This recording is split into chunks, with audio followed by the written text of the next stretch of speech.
Après avoir détaillé la genèse du traité sur le commerce des armes, TCA, et examiné les principales dispositions du traité dans deux vidéos précédentes, j'aimerais à présent élargir un petit peu la perspective en posant la question du sens que prend cet instrument de sécurité internationale dans l'environnement contemporain, au plan juridique, au plan, disons, diplomatico-politique et au plan stratégique.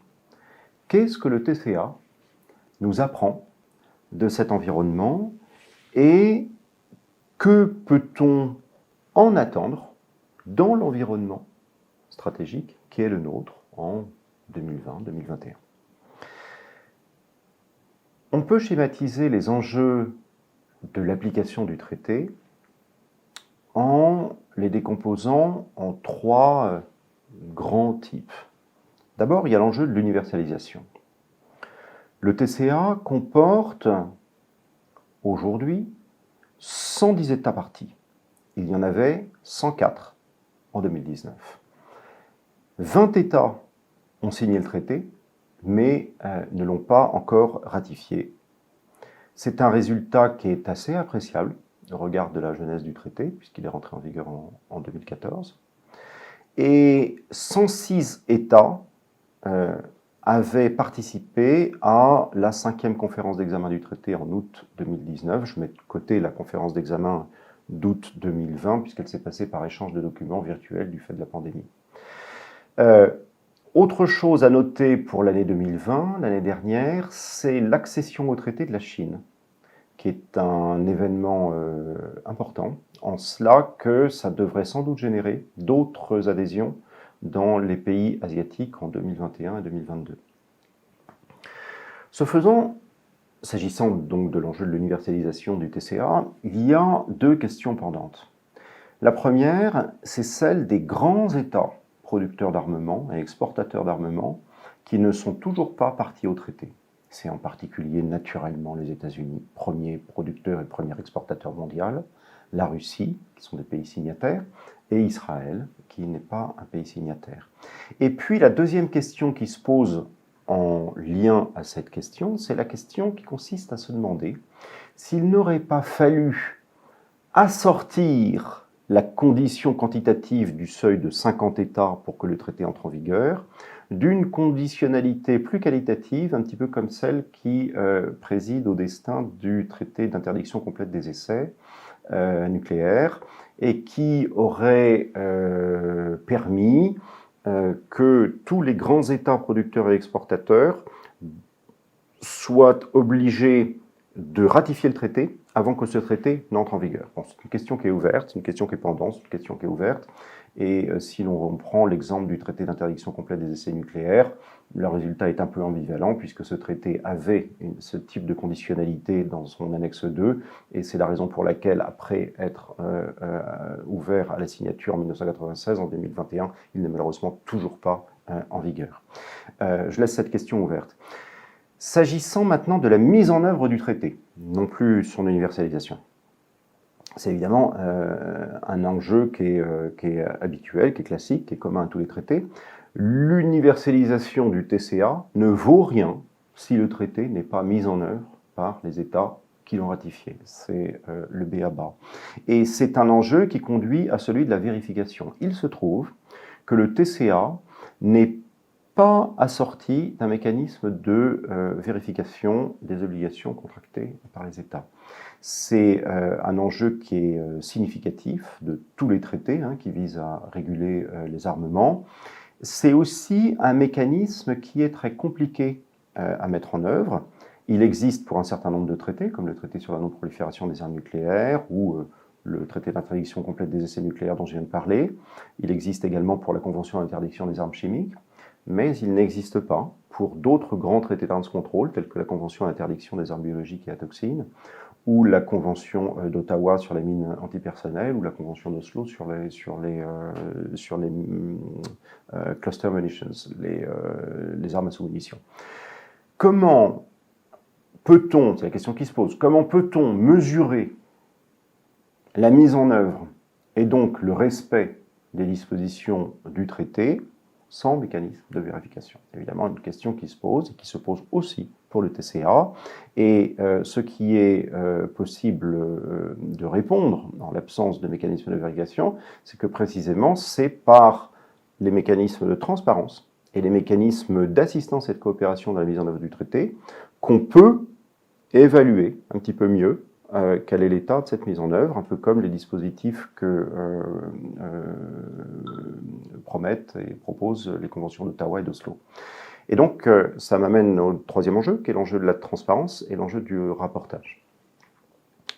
Le secrétariat du traité, à Genève, pointe du doigt, depuis maintenant 2 ans ou 3 ans, je crois, le manque de rigueur des États dans les rapports annuels qui sont censés soumettre au secrétariat. Un des objectifs, on l'a vu dans les précédentes vidéos, principaux du traité, est d'obtenir des États qui l'ont ratifié toutes les données possibles sur leur transfert d'armes. Et ainsi, retrouver dans les rapports des pays exportateurs les mêmes chiffres que ceux qui sont soumis par les pays importateurs. Or, c'est très rarement le cas à ce jour. L'analyse de l'ATT Monitor, produite chaque année par une coalition internationale qui s'appelle Control Arms, indique au contraire que moins de 2% des données qui correspondent à ce que l'on appelle un effet miroir peuvent être constatées, c'est-à-dire les données globales d'exportation qui correspondent bien aux données globales d'importation. Et par ailleurs, il est notable, et cela pose problème, que la remise des rapports au secrétariat du TCA s'affaiblit année après année, avec aujourd'hui un taux de rapportage qui est à peu près à 60% et qui baisse depuis 2-3 ans. Pour un traité qui est rentré en vigueur en 2014 alors qu'on est au début de l'année 2021, ce n'est pas tout à fait un bon signe. Et enfin, la publicité des rapports dépend du bon vouloir des États. Quand un État rapporte, il peut décider que cet État que son rapport n'est pas public et qu'il demeure secret. Et donc, c'est l'État qui décide souverainement de rendre ou non publics les rapports qu'il adresse au secrétariat du traité, ce qui ne permet pas en source ouverte et à la société civile, et en particulier à toutes les ONG qui sont très impliquées dans la mise en œuvre du traité, de pouvoir rapporter au grand public et dans le débat s'agissant de la mise en œuvre de ce traité. Voilà. J'ajoute à ça les autres éléments de fragilité suivants. D'abord, la licence qui est laissée aux États exportateurs dans la définition de certains termes selon leur législation nationale. Le terme humanitaire, notamment, qui n'est pas défini et qui est à discrétion des États. Cette imprécision technologique, ou plutôt terminologique, pardon, a été pointée du doigt, c'est normal, par la littérature spécialisée, comme potentiellement dommageable à la mise en œuvre du traité. Deuxième fragilité que l'on peut observer, c'est l'absence de prise en compte des acteurs non étatiques et des groupes armés dans la rédaction du traité. C'est peut-être aussi un manque en l'état, s'agissant en particulier d'un certain type d'armement comme les ALPC. Et troisièmement, l'absence de mention et de prise en compte de certaines armes et technologies, en particulier d'un certain nombre de technologies émergentes dans l'armement, telles que les drones par exemple, qui peut laisser craindre que le TCA ne risque, avec les années, peu à peu de perdre sa pertinence en l'absence d'amendements et de mise à jour. Et ça me mène à un caveat à cela, c'est que, c'est un traité jeune, et deuxièmement, c'est un traité qui précisément est évolutif. Et cela est prévu dans le texte lui-même. Au titre de l'article 20, 6 années après son entrée en vigueur, c'est-à-dire aujourd'hui maintenant, des amendements peuvent être proposés au traité qui seront examinés par la conférence des États parties tous les 3 ans et qui, s'ils ne sont pas adoptés par consensus par les États parties lors de cette conférence, peuvent être adoptés à la majorité des 3/4. J'insiste sur ce petit détail parce que c'est un détail qui est assez astucieux, puisqu'il empêche une minorité d'États, et dans l'histoire du TCA, on sait ce que les minorités d'États ont pu accumuler générer comme retard dans l'adoption du traité, empêche cette minorité d'États potentiels de bloquer la volonté d'une immense majorité des États parties d'amender le traité pour le rendre plus en phase avec les nécessités stratégiques ou technologiques du moment, par exemple. Et là encore, ce dispositif précis du TCA, de la majorité des 3/4, a bénéficié d'un retour d'expérience de bon nombre de traités qui ont été bloqués par la règle du consensus qui, on le sait, entache le multilatéralisme d'une suspicion historique d'inefficacité. Voilà ce qu'on peut dire rapidement sur ces enjeux qui permettent de mesurer un petit peu la mise en œuvre du traité en l'absence d'un processus de vérification. Et par ailleurs, j'aimerais maintenant aborder, dans une perspective un petit peu plus large, la question du sens du traité sur le commerce des armes dans l'architecture internationale de sécurité. D'abord, il faut se rappeler que d'autres régimes internationaux et régionaux existaient avant la conclusion du TCA. C'est une réalité que j'avais abordée lors de la première vidéo sur la genèse du traité. Ces instruments mettent en place des mécanismes de transparence, des critères qui conditionnent les transferts d'armement, ils mettent en avant des préoccupations eux-mêmes liées à la protection des droits de l'homme, ou au droit international humanitaire, etc., etc. Donc il n'a pas fallu forcément attendre le TCA pour que ce genre d'instruments existe dans le paysage. Je vais en citer quelques-uns. D'abord, c'est l'arrangement de Wassenaar, bien sûr, sur le contrôle des exportations des armes conventionnelles et des biens et technologies à double usage, qui date de 1996 maintenant. Les listes de contrôle de l'arrangement de Wassenaar sont très détaillées. Et il se trouve qu'en l'occurrence, tous les grands pays exportateurs d'armement participent au mécanisme. Ce sont 42 États aujourd'hui, y compris les États-Unis et y compris la Russie, qui sont 2 États qui ne font pas partie du TCA, mais qui, du fait de leur appartenance au régime de Wassenaar, voient leurs exportations, disons, auto-contrôlées, mais très contrôlées dans le cadre de ce régime naturellement volontaire et pas juridiquement contraignant. On peut citer également, à un autre égard, la convention de la CEDEAO sur les armes légères et de petit calibre et leurs munitions, de 2006, le code de conduite de l'Union européenne en matière d'exportation d'armement, qui date de 1998, le code de conduite en matière de transfert d'armes adopté par le système d'intégration de l'Amérique centrale, daté de 2005, le document de l'OSCE sur les armes légères et de petit calibre de 2000, etc., etc. Donc il y en a quand même beaucoup. Tous ces instruments ne sont pas également efficaces, ils sont régionaux, ils peuvent être redondants, il y a des disparités, il y a des discordances d'un instrument à l'autre, d'un régime de contrôle à l'autre. Et puis, je le répète, l'arrangement de Wassenaar, on le sait, est un régime de contrôle volontaire des pays exportateurs et non pas un traité juridiquement contraignant.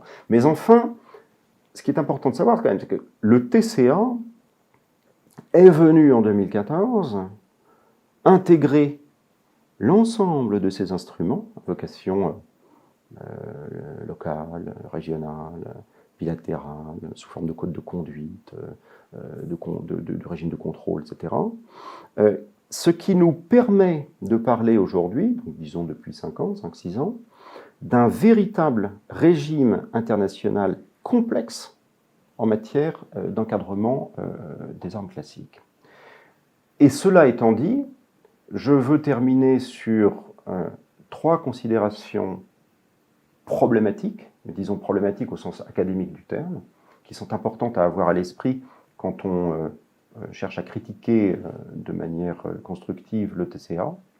Premièrement, le TCA est le dernier né des grands traités multilatéraux d'arms control, de maîtrise des armements, c'est-à-dire ces grands traités qui cherchent à encadrer le volume de la violence dans les affaires internationales. Il n'est plus question aujourd'hui d'autres traités ambitieux tels que celui-là. Et je mets de côté le traité d'interdiction des armes nucléaires qui est entré en vigueur en janvier 2021, donc il y a quelques semaines, parce que ce traité ne crée aucune obligation juridique pour les États dotés de l'arme nucléaire et pour les États qui sont protégés dans le cadre d'une alliance plurilatérale ou dans le cadre d'une alliance bilatérale par les États dotés des armes nucléaires. Mais pour le reste, le traité d'interdiction complète des essais, dont l'ouverture à la signature date de 1996, n'est toujours pas entré en vigueur. Un traité cut-off sur la production de matières fissiles pour les armes nucléaires n'a même pas été entamé dans sa négociation.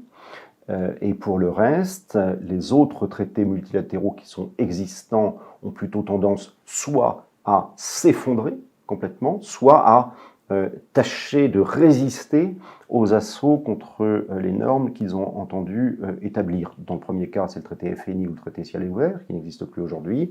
Et dans le deuxième cas, c'est par exemple la Convention sur l'interdiction des armes chimiques, qui a sévèrement subi les attaques que l'on sait pendant la guerre en Syrie. Et donc, d'une certaine manière, le TCA, c'est un petit peu la queue de comète d'un grand mouvement conventionnel multilatéral qui a été initié dans les dernières années de la guerre froide et qui aujourd'hui s'essouffle franchement. Deuxième remarque, le TCA est un instrument qui est très souple dans la panoplie des outils d'arms control. Il n'interdit presque rien, pas grand-chose, il est peu vérifiable et il n'est pas sanctionnable. Et de ce point de vue, il n'a rien à voir avec un grand aîné comme le TNP par exemple, qui était de ce point de vue-là autrement plus ambitieux. Et la question qui se pose est celle de savoir si un dispositif qui est essentiellement fondé sur la transparence, tel que le TCA, est un dispositif utile en matière de sécurité internationale, ou si son utilité est davantage politico-diplomatique. Est-ce que c'est une garantie de sécurité ou est-ce qu'il a une utilité diplomatique que l'on peut comprendre? C'est une souplesse qui est évidemment caractéristique de notre époque, la plus contemporaine, où l'ambition intrusive des outils de sécurité se heurte de plus en plus au refus des États, une forme d'exacerbation de la notion de souveraineté nationale, qui est évidemment l'un des signes ou l'un des stigmates de la crispation des relations internationales de sécurité depuis quelques années, début de la décennie 2010. Et troisième type de remarque, et j'en finirai là-dessus,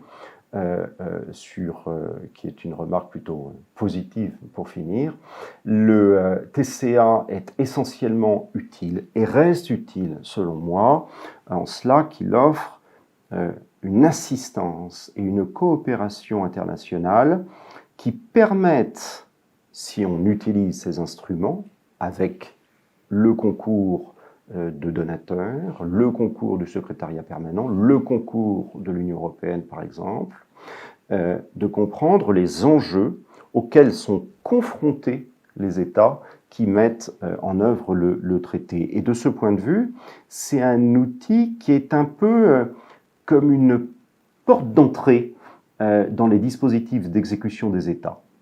Quels sont leurs besoins en armement?